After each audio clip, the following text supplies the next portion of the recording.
లాఫీ good morning, నమస్తే. నేను మీ రాజశేఖర్ గారు. రాష్ట్రంలో లోక్సభ ఎన్నికలు దగ్గర పడుతున్నటువంటి నేపథ్యంలో మళ్ళీ రాష్ట్రం పైన పంజా విసరబోతున్నటువంటి ప్రధాన పార్టీలు, ముఖ్యంగా బీజేపీ, బీఆర్ఎస్, కాంగ్రెస్ మూడు కూడా ఒక వ్యూహంతో రాష్ట్రంలో మళ్ళీ కాలు పెట్టబోతున్నాయి. ఎంపీ సీట్లు మొత్తానికి గెలుచుకోవాలనేటువంటి ఆలోచనలో ఏ పార్టీకి ఆ పార్టీ అనుకూలంగా ఆలోచనలు చేస్తున్నటువంటి సమయం ఇప్పుడు. ఇక మొత్తానికి మన రేవంత్ రెడ్డి ఇక్కడ చూస్తున్నాం. మనం రేవంత్ రెడ్డి నిన్న అమిత్ షాకు పూలగుచ్చం అందిస్తున్నటువంటి సీఎం రేవంత్ రెడ్డి. ఇక పాలమూరు రంగారెడ్డికి 60% నిధులు, కేంద్ర జలశక్తి శాఖ మంత్రి గజేంద్ర సింగ్ షెకావత్ హామీ.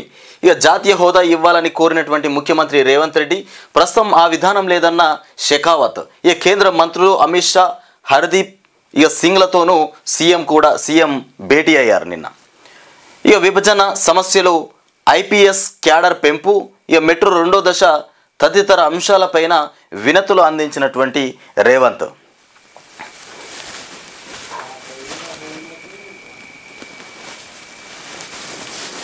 పలు అంశాల మీద మొత్తానికి నిన్న వినతులు అందజేయడం జరిగింది. కేంద్ర జలశక్తి శాఖ మంత్రి గజేంద్ర సింగ్ షెకావత్ హామీ ఇచ్చినట. మొత్తానికి పాలమూరు రంగారెడ్డి ఎత్తిపోతల పథకానికి 60% నిధులు ఇస్తామని తెలంగాణ సీఎం రేవంత్ రెడ్డికి కేంద్ర జలశక్తి శాఖ మంత్రి గజేంద్ర సింగ్ షెకావత్ హామీ ఇచ్చారని చెప్తున్నారు. మరో 29 ఐపీఎస్ పోస్టుల కేటాయించాలని అమిత్ షాకు వినతి. మరో 29 ఐపీఎస్ పోస్టులను కేటాయించాలని అమిత్ షాకు వినతి ఇచ్చినటువంటి రేవంత్. ఇక 29న ఇక్కడ చూస్తున్నాం కదా, 29న ఎమ్మెల్సీ ఉప ఎన్నికలు. ఓన్లీ మనం ఈరోజు హెడ్లైన్స్ చూసుకుందాం. హెడ్లైన్స్ పేపర్లలో వచ్చినటువంటి మెయిన్ హెడ్లైన్స్ చూసుకుందాం. తర్వాత మళ్ళీ ఒక్కొక్క పార్ట్గా వివరించి చెప్తాను. కానీ ఇక 29న ఉప ఎన్నికలు ఈ కడియం ఎమ్మెల్సీ ఉప ఎన్నికలు 29వ తారీఖున కడియం కౌశిక్ రెడ్డిల రాజీనామాలతో ఖాళీ అయినటువంటి ఆ 2 స్థానాలకు ఉప ఎన్నికలు నిర్వహించబోతున్నారు. ఇక 13 ప్రశ్నలను నిపుణుల కమిటీకి నివేదించాలి. 13 ప్రశ్నలను నిపుణుల కమిటీకి నివేదించాలి. వారి నిర్ణయానికి కట్టుబడి ఉండాలి. ఇక సివిల్ కానిస్టేబుల్ పోస్టుల నియామకాలపై హైకోర్టు ఆదేశాలు జారీ చేసింది. ఇక మోదీ ఇక్కడ చూస్తున్నాం 29ని మోదీ ఏదో నీళ్ళల్లా లక్షద్వీప్లో పర్యటిస్తున్నటువంటి ప్రధాని మోదీ బుధవారం సముద్రంలో స్నార్కేలింగ్ సాహసంతో కూడినటువంటి స్విమ్మింగ్ చేశారు. ఇక ఇందుకు సంబంధించినటువంటి వార్త ఇది. ఇక 66 రోజులు 6713 కిలోమీటర్లు ఏది మన కాంగ్రెస్ పార్టీ వాళ్ళు మొత్తానికి రోడ్ షో మళ్ళీ ఇవ్వబోతుండ్రు. 15 రాష్ట్రాల మీదుగా భారత్ జోడో న్యాయయాత్ర. ఇప్పుడు భారత్ జోడో న్యాయయాత్రతోని మొదలు పెట్టబోతున్నటువంటి కాంగ్రెస్ పార్టీ రాహుల్ గాంధీ అగ్రనేత. ఇక ఈ నెల 14న ఇంఫాల్లో ప్రారంభించనున్నటువంటి రాహుల్ గాంధీ ఈ కాంగ్రెస్ ముఖ్య నేతల సమావేశంలో యాత్ర మార్గం ఖరారు. మొత్తానికి కాంగ్రెస్ ముఖ్యమైనటువంటి వ్యక్తుల మధ్యలోనే ఈ యాత్ర ప్రారంభించబోతుండ్రు. ఇక సార్వత్రిక ఎన్నికలకు సన్నద్ధతలో భాగంగా కాంగ్రెస్ పార్టీ భారీ కార్యక్రమాన్ని ప్రకటించింది. పార్టీ అగ్రనేత రాహుల్ గాంధీ చేపట్టనున్న భారత్ జోడో న్యాయయాత్రకు ఇక రూట్ మ్యాప్ను ఖరారు చేస్తారు మొత్తానికి. ఇక ఇక్కడ చూస్తున్నాం నిన్న ఢిల్లీలో గురువారం షర్మిలకు కాండువా కప్పి పార్టీలోకి ఆహ్వానిస్తున్నటువంటి మల్లికార్జున ఖర్గే. మొత్తానికి వైఎస్ షర్మిల కాంగ్రెస్ పార్టీలోకి జంప్ అయిపోయింది. ఇక షర్మిల భర్త అనిల్ కూడా ఉన్నారు ఇక్కడనే. షర్మిలగా ఇక్కడ తెలంగాణలో పోరాటం చేసినంతసేపు చేసింది వైఎస్ఆర్సీపీ అని మొత్తం మీద ఇక పార్టీలో జంప్ అయిపోయింది. కాంగ్రెస్ గూటికి షర్మిల పార్టీ ఏ బాధ్యతలు అప్పగించినా విశ్వాసంతో నిర్వహిస్తా అంటూ రాహుల్ను ప్రధానిగా చూడాలన్నది మా నాన్న కళ అని వెల్లడి చేసింది. రాహుల్ గాంధీని ప్రధానిగా చూడాలన్నదే వాళ్ళ నాన్న కళ అని చెప్తుంది. ఇక పురపాలికల్లో అవిశ్వాసాల జోరు కొనసాగుతుంది. ఆర్మూరు చైర్పర్సన్పై నెగ్గినటువంటి అవిశ్వాసం 8వ తేదీన నల్గొండలో ఓటింగ్ పెట్టనున్నారు. ఇది ఇక పురపాలక శాఖలలో మొత్తానికి అవిశ్వాసం ఏర్పడుతుంది. ఎక్కడ చూసినా అదే గోల. రాష్ట్ర పురపాలికల్లో అవిశ్వాస తీర్మానాలు ఇక ప్రభుత్వం మారిపోయిన తర్వాత వాళ్ళని కూడా తీసేసే కార్యక్రమం అయితే పెట్టుకున్నారు. ఇక రాష్ట్ర పురపాలికల్లో అవిశ్వాస తీర్మానాల అలజడి కొనసాగుతోంది. అసంతృప్తి కౌన్సిలర్లు సొంత పార్టీ చైర్పర్సన్ల పైనే ఇతరహ తీర్మానాలకు సిద్ధమవుతుండగా మరోవైపు రాష్ట్రంలో మారినటువంటి ప్రభుత్వం నేపథ్యంలో పురపాలక సంఘాల కౌన్సిలర్లు నగరపాలిక సంస్థల కార్పొరేటర్లు రాజకీయ భవిష్యత్తుకు కొత్త బాటలు వేసుకునే ప్రయత్నంలో రాజకీయం చేయడం మరింత ఊతమిస్తోంది. పార్టీ చేంజ్ కాగానే ఇక పాత పార్టీలో ఉన్న వాళ్ళందరినీ కౌన్సిలర్లను చైర్మన్లను వీళ్ళందరినీ తీసేసే పనిలా ఆల్రెడీ అవిశ్వాస తీర్మానాలు ఇస్తూనే ఉన్నారు. వాళ్ళు కూడా కొంతమంది కొన్ని చోట్లలో రాజీనామాలు చేసేసారు. ఇదంతా పొరకెందుకు అనుకొని ఇక యథావిధిగా 15% నాన్ లోకల్ కోటా 2024-25లో ఉన్నత విద్యలో అమలు. ఇక మే నెలలో ప్రవేశ పరీక్షలు నిర్వహించే అవకాశం. ఈ వారంలోనే తేదీల వెల్లడి. ఇక వచ్చే విద్యా సంవత్సరం రాష్ట్రంలో వివిధ ఉన్నత విద్యా కోర్సుల్లో ప్రవేశాలను గతంలో మాదిరిగా యథావిధిగా నిర్వహించాలని ప్రభుత్వం నిర్ణయానికి వచ్చినట్లు తెలిసింది. ఇక ఫలితంగా ఏపీ విద్యార్థులు కూడా 15% ఇక నాన్ లోకల్ కోటా సీట్లకు పోటీ పడి దక్కించుకోవచ్చు అంటూ ఇక ప్రభుత్వ స్థాయిలో ఇటీవల జరిగిన సమావేశంలో దీనిపై సంకేతాలు ఇవ్వడంతో ఈ వారంలో ఎంసెట్ సహా వివిధ ప్రవేశ పరీక్షలు తేదీలను ప్రకటించేందుకు రాష్ట్ర ఉన్నత విద్యా మండలి ఇక సమాయత్తమవుతోందంటూ మనం ఇక్కడ వార్త అయితే చూస్తున్నాం. మొత్తానికి యథావిధిగా 15% నాన్ లోకల్ కోటా కింద 2024-25లో ఉన్నత విద్యలో అమలు. మే నెలలో ప్రవేశ పరీక్ష నిర్వహించే అవకాశం ఉంది. మే నెలలో ఇది మనము ఈనాడులో వచ్చినటువంటి వార్త. ఇంకొకటి అడ్వర్టైజ్ మొత్తం భారీగా ఇచ్చిర్రు రైస్ కుక్కర్.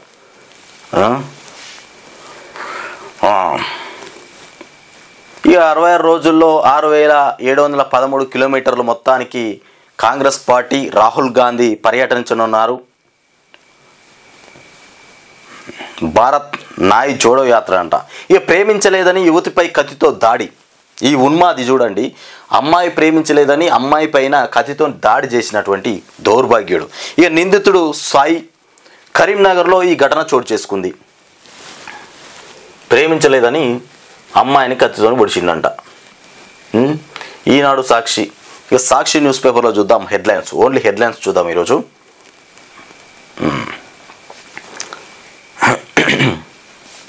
సాక్షిలోకి వెళ్తే కత్తితోని పొడిచిండట అమ్మాయి ప్రేమించలేదని.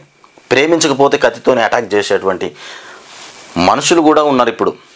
ప్రేమించకపోతేనే, తనకు మనసుంటే ప్రేమిస్తుంది కదా.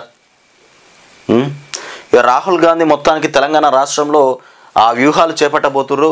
రాష్ట్రం మీద మొత్తానికి లోక్సభ ఎన్నికల్లో గెలవాలనేటువంటి ఆలోచనతో యాత్రలైతే నాయ్ జోడో యాత్ర మాత్రం ప్రారంభించబోతున్నటువంటి రాహుల్. ఇక ఇంకొకటి చూస్తున్నాం, ప్రధానమంత్రి నరేంద్ర మోదీ ఇక్కడ ఉల్లాసంగా ఉత్సాహంగా కడలి ఒడిలో తేలి ఆడుతున్నటువంటి మోదీ. ఇక నిన్న కేసీఆర్ను కలవడానికి జగన్ వచ్చిండ్రు. ఇక్కడ హైదరాబాద్లోని తన నివాసంలో విశ్రాంతి తీసుకుంటున్నటువంటి కేసీఆర్కు పుష్పగుచ్చం ఇస్తున్నటువంటి AP CM YS Jaganmohan Reddy. ఈ కేసీఆర్కు వైఎస్ జగన్ పరామర్శ, ప్రమాదం, సర్జరీ గురించి అడిగి తెలుసుకున్నటువంటి ఏపీ సీఎం. ఇక ప్రస్తుత ఆరోగ్య పరిస్థితి పైన జగన్కు ఘన స్వాగతం పలికినటువంటి బీఆర్ఎస్ నేతలు మొత్తానికి జగన్కు ఘన స్వాగతం పలికిండ్రు. ఇక కేసీఆర్ ఆరోగ్యం పైన ఆరా తీసినటువంటి జగన్. ఇక జాతీయ హోదా ఛాన్స్ లేదు, పాలమూరు రంగారెడ్డి ప్రాజెక్టులకు మరో విధంగా సాయం చేస్తాం. మొత్తానికి జాతీయ హోదా కావాలని పోయినటువంటి రేవంత్ రెడ్డికి జాతీయ హోదా ఇవ్వడానికి ఛాన్స్ లేదు, కానీ ఇంకో విధంగా మేము సహాయం చేస్తామని చెప్పిండ్రు. ఇక షెకావత్కు వినతి పత్రం ఇస్తున్న సీఎం రేవంత్ చిత్రంలో మంత్రి ఉత్తమ్ కూడా ఉన్నారు పక్కనే. సీఎం రేవంత్ రెడ్డి మంత్రి ఉత్తమ్లతో భేటీలో కేంద్ర జలశక్తి శాఖ మంత్రి షెకావత్, ప్రధానమంత్రి ఇక కృషి సించాయి ఇక యోజన కింద 60-40 నిష్పత్తిల్లో ఇక నిధులు సమకూరుస్తామని హామీ ఇచ్చారు. ఏ ప్రాజెక్టుకు జాతీయ హోదా ఇచ్చే ఉద్దేశం లేదని స్పష్టీకరణ. రాష్ట్రంలో ఎలాంటి పార్టీ కూడా జాతీయ హోదా ఇచ్చేటువంటి ఉద్దేశం లేదని చెప్పినటువంటి విషయం అయితే మనం ఇక్కడ చూస్తున్నాం. ఇంకొకటి మిగతా అనుమతులు త్వరగా ఇచ్చేలా చర్యలు చేపట్టాలనే విజ్ఞప్తి. ఈ కేంద్ర మంత్రులు అమిత్ షా, హర్దీప్ సింగ్తోనూ రాష్ట్ర బృందం భేటీ. రాష్ట్రంలోని అదనంగా ఐపీఎస్ అధికారులను కేటాయించాలి అని కూడా అడిగిండు. ఇక ఈ విధంగా మొత్తానికి నిన్న అమిత్ షా తోటి ఇతరత్ర ఇక షెకావత్కు కూడా వినతి పత్రం అందజేసినటువంటి రేవంత్. ఇది ఇట్లా ఉంటే ఇక ఇంకొకటి చూద్దాం. అద్దె బస్సు డిమాండ్లు పరిశీలిస్తాం. మొత్తానికి ఆర్టీసీ అద్దె బస్సు నిర్వాహకుల డిమాండ్లను పరిశీలించి వాటి అమలు అసాధ్యాలపై నివేదిక ఇచ్చేందుకు కమిటీ ఏర్పాటు చేస్తున్నట్లు ఆర్టీసీ ప్రకటించింది.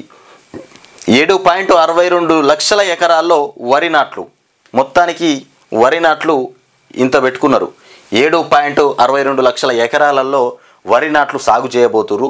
యాసంగి సీజన్లో వరి నాట్లు ఇప్పుడిప్పుడే ఊపందుకుంటున్నాయి. వానాకాలం సీజన్ పంటల కోతలు ఇక పూర్తి కావస్తుండటంతో రైతులు యాసంగిపై దృష్టి సారించారు. ఓకే, ఇక పురపాలికల్లో అవిశ్వాస రాజకీయం ఏర్పడింది. మనం ఇంతకుముందు చూసినాం. ఎమ్మెల్సీలు చెరొకటి, ఇక కాంగ్రెస్కు ఒకటి, బీఆర్ఎస్కు మరొకటి ఖాయం. ఎమ్మెల్సీలు మొత్తానికి చెరొకటి అని అనుకున్నారు. రెండు పార్టీల నుంచి అధిక సంఖ్యలో ఆశావాహులు. అసెంబ్లీ ఎన్నికల సమయంలో పలువురు నేతలకు హామీలు, అభ్యర్థుల ఎంపిక తలనొప్పిగా మారేటువంటి అవకాశం అయితే ఉంది. ఇది ఎమ్మెల్సీ స్థానాలు బీఆర్ఎస్కు ఒకటి, కాంగ్రెస్కు ఒకటి ఖాయమైపోతున్నాయి. ఇక రోబో మనుషులు వస్తున్నారు. భవిష్యత్తులో ఏం జరుగుతుందనేది చెప్పే వారికి ఎంతో డిమాండ్. మరి అలా 2004లో ఏం జరిగిందని కృత్రిమ మేధాను అడిగితే కాస్త మంచి ముచ్చట్లు చెప్తూనే మరి కాస్త ఆందోళన రేపే అంచనాలే వేసింది. ఇక ఆ వివరాలు ఏమిటో తెలుసుకుందామా? 2024లో రోబోలు, భవిష్యత్తు చెప్పేటువంటి రోబోలు వచ్చేస్తున్నాయి. ఇక సోషల్ మీడియాపై ఫోకస్ పెంచాలి. ఈ అసెంబ్లీ ఎన్నికల్లో దీని ప్రభావం బాగా కనిపించింది. కరీంనగర్ లోక్సభ సన్నాహక భేటీలో కేటీఆర్ మాట్లాడుతుండు. ఏది మొత్తం మీద సోషల్ మీడియా పైన దృష్టి ఎక్కువ పెట్టాలని చెప్తున్నటువంటి కేటీఆర్ సమావేశంలో చర్చించుకుంటున్న హరీష్ కేటీఆర్ ఇక ఓటమి నుంచి విజయ తీరాలకు చేరేందుకు పట్టుదలతో పనిచేయాలి. అధికారంలో ఉండగా పొరపాట్లు జరిగినటువంటి మాట వాస్తవమే. ప్రభుత్వ పనులపై దృష్టి పెట్టి పార్టీని నిర్లక్ష్యం చేశాం.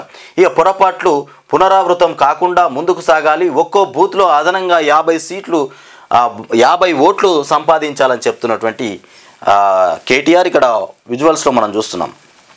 మొత్తం మీద సోషల్ మీడియాలో దృష్టి పెట్టాలి. అప్పుడేదో మనం ఆగమాగం చేసినామని చెప్తుండు. ఇక ట్రోఫీలో కెప్టెన్లు రోహిత్ శర్మ డిన్ అలర్ట్. ఎల్గర్ 2 రోజుల్లోనే దక్షిణాఫ్రికాపై భారత్ ఘన విజయం సాధించబోతుంది. 642 బూతుల్లో ముగిసిన రెండో టెస్టు. ఇక బుమ్రాకు 66 వికెట్లు, 1-1తో సమంగా ముగిసినటువంటి సిరీస్ అంటూ మనం ఇక్కడ వార్త అయితే చూస్తున్నాం. ఇక సిరిసిల్ల నేతన్నలకు 130 కోట్లు ఆర్వీఎం ఆర్డర్లు. ఇక సాక్షి కథనం ప్రకారం ఇక్కడ మనం చూస్తున్నాం. సిరిసిల్ల నేతన్నలకు 130 కోట్ల ఆర్వీఎం ఆర్డర్స్ ఇచ్చిందంట. ఇక కమిషన్ తీసుకుంటే విచారణ చేయించండి. కాళేశ్వరంపై రాష్ట్ర ప్రభుత్వానికి కేంద్ర మంత్రి కిషన్ రెడ్డి సవాల్ విసిరారు. మొత్తానికి కమిషన్ తీసుకున్నారు, కిషన్ రెడ్డి కమిషన్ తీసుకున్నారని కాంగ్రెస్ వాళ్ళు ఇష్టం వచ్చినట్టుగా మాట్లాడుతున్నారు కదా. దాని మీద ఏమైనా నిజమై ఉంటే మీరు ఇన్వెస్టిగేషన్ చేయించండి అంటూ మాట్లాడుతుండు కిషన్ రెడ్డి. విచారణ చేపడితేనే కదా తెలిసేది. ప్రతిదీ డొల్లా మాటలు మాట్లాడుకుంటూ పోవడం కాదు. ఇక నా ఆదాయం, రేవంత్ రెడ్డి ఆదాయంపై విచారణకు సిద్ధం. తన ఆదాయం పైన, రేవంత్ రెడ్డి ఆదాయం పైన ఒకసారి విచారణ చేపట్టండి, దానికి నేను సిద్ధంగా ఉంటున్నానని చెప్తున్నటువంటి కిషన్ రెడ్డి. మా ఇద్దరి ప్రస్థానం ఎలా మొదలైందో, ఎవరిపై ఎలాంటి ఆరోపణలు వచ్చాయో అందరికీ తెలుసు. ఇక ఫార్మసిటీపై 15 రోజుల్లోనే యూటర్న్ ఎందుకు? ఇక ఫార్మా లాబింగ్కు లొంగిపోయారా అని చెప్తున్నటువంటి మాట. ఇక ఇది సాక్షిలో వచ్చినటువంటి వార్తలు.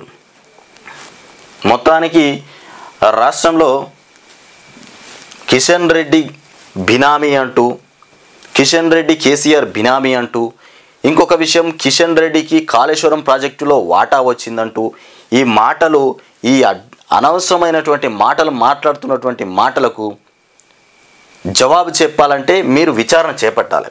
విచారణ చేపడితే ప్రతి విషయంలో కూడా ప్రజలకు తెలుస్తుంది, మీకు కూడా అర్థమైపోతుంది. ఇష్టం వచ్చినట్టుగా మాట్లాడేసి ఇప్పటికే ఏదో రకంగా అధికారంలోకి వచ్చిన కాంగ్రెస్ పార్టీ ఇప్పుడైనా చిత్తశుద్ధితోని ప్రజలకు సేవ చేసే మార్గాలలో ఆలోచించకుండా ఈ అబద్ధపు మాటలు మాట్లాడడం సరికాదు. ఏ కానిస్టేబుల్ పేపర్లో తప్పులపై 4 వారాల్లో తేల్చండి. ఓయూ ప్రొఫెసర్లతో కమిటీ వేయాలని హైకోర్టు ఆదేశం జారీ చేసింది. ఇక పోస్టుల భర్తీపై గతంలో సింగిల్ జడ్జి ఇచ్చిన తీర్పును సవరించినటువంటి డివిజన్ బెంచ్ కమిటీలో జేఎన్టీయు ప్రొఫెసర్లు ఉండొద్దని రిక్రూట్మెంట్ బోర్డుకు ఆదేశాలు జారీ చేశారు.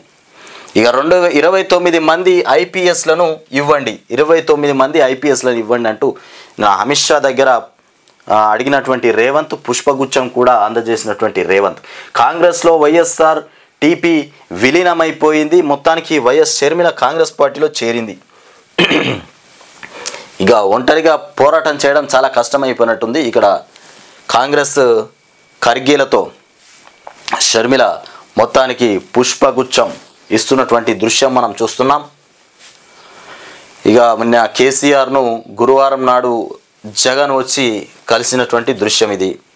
ఇక వైఎస్ షర్మిల కేంద్రంలో కలిసింది, ఇక్కడ జగన్ కేసీఆర్ను కలిసినటువంటి సందర్భాలు. ఇక లోపాలను కప్పిపుచ్చుకునేందుకు బీజేపీ డ్రామాలు ఆడుతుంది, అందుకే ఎమోషనల్ ఇష్యూలను తెరపైకి తెస్తుందని చెప్తున్నటువంటి కాంగ్రెస్ పార్టీ. ఇక దేశ నిర్మాణంలో మా పార్టీ చేసినటువంటి సేవలను విస్మరిస్తున్నారు. ఇక చరిత్రను మర్చిపోనోళ్ళు చరిత్రను సృష్టించలేరని కామెంట్. లోక్సభ ఎన్నికల్లో గెలిపే లక్ష్యంగా కలిసికట్టుగా పనిచేయాలని ఈ క్యాడర్కు పిలుపు. ఢిల్లీలో పార్టీ కీలక మీటింగ్ పాల్గొన్న రాహుల్, ఇక రేవంత్. మొత్తానికి ఢిల్లీలో కీలక మీటింగ్ పెట్టిండ్రు. రాహుల్, రేవంత్ ఇద్దరు కూడా పాల్గొన్నారు. ఇక మేడిగడ్డలో ఇన్వెస్టిగేషన్ షురూ అయిపోయింది. మేడిగడ్డల మొత్తం మీద ఇన్వెస్టిగేషన్ స్టార్ట్ చేసిర్రు. బ్యారేజీ ఎందుకు కుంగిందో తెలుసుకునేందుకు భూగర్భ పరీక్షలు చేపడుతున్నట.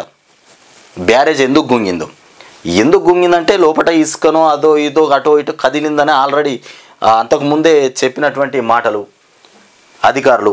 ఇక ఈఆర్ఎం విధానంలో స్టడీ ఫౌండేషన్ నుంచి భారీ మోటార్లతో నీటి పంపింగ్ జరుగుతుంది. ఇక ఏపీలో బీఆర్ఎస్ చాప్టర్ క్లోజ్ అయిపోయిందట.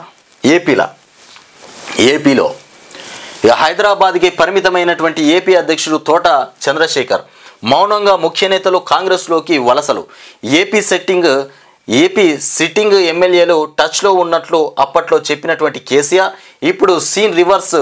ఇక ప్యాకప్ పరిస్థితి. మొత్తానికి ఏపీలో బీఆర్ఎస్ చాప్టర్ క్లోజ్ అయిపోయిందని చెప్తున్నాను, కానీ అయిపోయినట్టుగా కనబడుతుంది.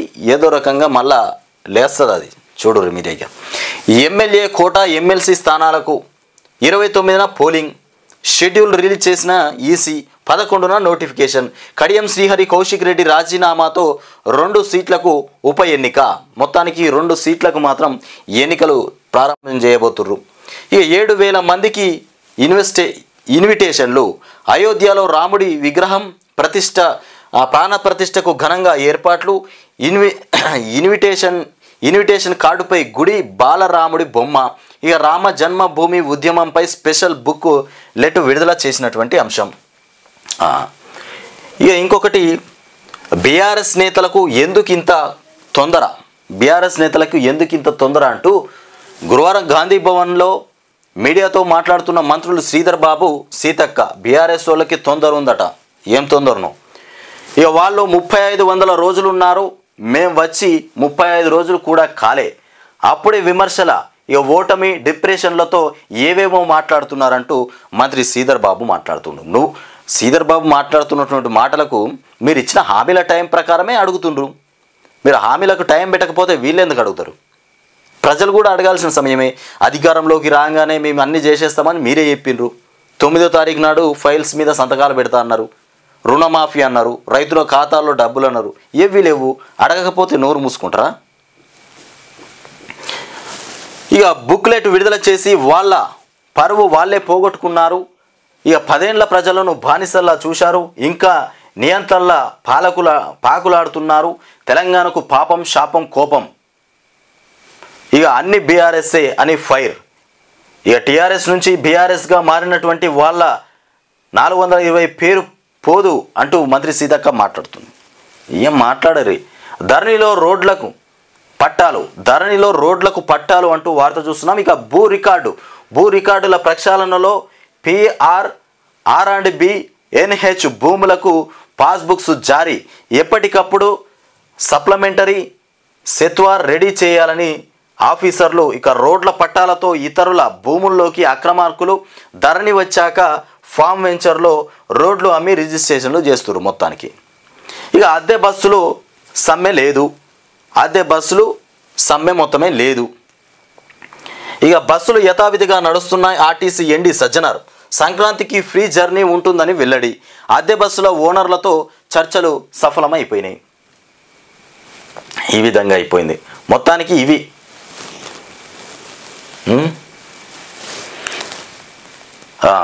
ఇక విద్యా హక్కు చట్టం లాగే వైద్య హక్కు చట్టం అవసరం. ఇక కాంగ్రెస్ ప్రభుత్వంలో విద్య వైద్య రంగాలకు ప్రాధాన్యం. దామోదర చెప్తున్నటువంటి మాటలు. ఇక సీతక్క ఏం చెప్తుంది? బీఆర్ఎస్ నేతలకు ఎందుకంత తొందర అని మాట్లాడుతుంది. ఇక తాండాలకు రోడ్లు వేయండి, పంచాయతీరాజ్ ఆఫీసర్లకు మంత్రి సీతక్క ఆదేశం. తాండాలు చిన్న తాండపు మార్గాలు ఎక్కడైతే ఉన్నాయో వాటికి రోడ్లు వేయమని చెప్తున్నటువంటి సీతక్క. కొత్త జీపీలకు రోడ్డు కనెక్టివిటీని పెంచండి. ఇక నాబార్డ్ ఫండ్స్ ఇక పిఆర్కు ఖర్చు చేయండి. రోడ్డు పనుల్లో క్వాలిటీ లేకుంటే చర్యలు తప్పవు. పంచాయతీరాజ్ ఆఫీసర్లతో మంత్రి మొత్తానికి రివ్యూ చేపట్టారు. ఏదైతే చిన్న తాండాలకు రోడ్లు ఏమంటుందో ఆ రోడ్లలో క్వాలిటీ లేకపోతే మాత్రం చర్యలు తప్పవు అని చెప్పడం కాదు, చర్యలు గట్టిగా తీసుకునే ప్రయత్నం చేయాలి సీతక్క. మొత్తానికి కమిషన్లు తీసుకోవడం, వీళ్ళకి అందించడం, ఇట్లాంటి వాటిల్లో మాత్రం సహకరించొద్దు సీతక్క. మొత్తానికి మీరు చెప్పినట్టుగానే నాణ్యమైనటువంటి పనులు స్టార్ట్ చేయించండి. క్వాలిటీ అయినటువంటి పనులతోని రోడ్లు వేపియండి. ఇక మాది గల్లీ బిడ్డల పాలన అని చెప్తున్నటువంటి సీతక్క చెప్పినవన్నీ చేస్తుందని నేను కూడా అనుకుంటున్నా. సీతక్కకి ఇచ్చినటువంటి శాఖ మాత్రం బ్రహ్మాండంగా నడుస్తుంది. ఇదే మాత్రం నేను చెప్తున్నా తథ్యం. ఇది మనం చూసుకున్నటువంటి మార్నింగ్ న్యూస్.